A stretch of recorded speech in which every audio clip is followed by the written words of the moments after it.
होठवा से लाली चुबे, होठवा से लाली रे, होठवा से लाली चुबे, होठवा से लाली रे।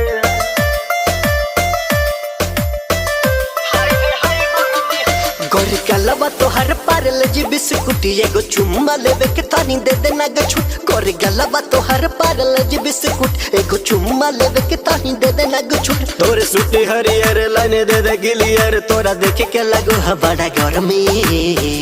हाय रे हाय गरमी, हाय रे हाय गरमी, हाय रे हाय गरमी, हाय रे हाय गरमी।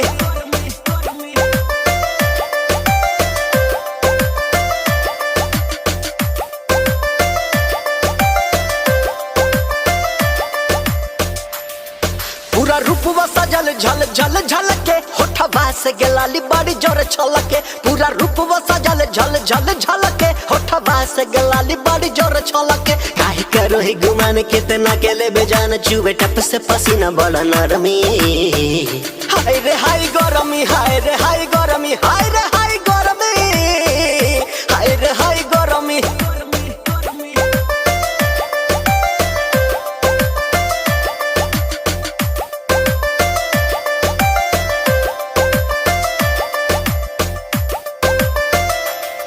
बड़ा गरम लगा था तोरा रानी का सके, कितना खेले बुझाने रहिया में हंस के। बड़ा गरम लगा था तोरा रानी का सके, कितना खेले बुझाने रहिया में हंस के। बिस्लरी के बोतला डाल दी टोटल तबे देहिया में होई गोरी नरमी।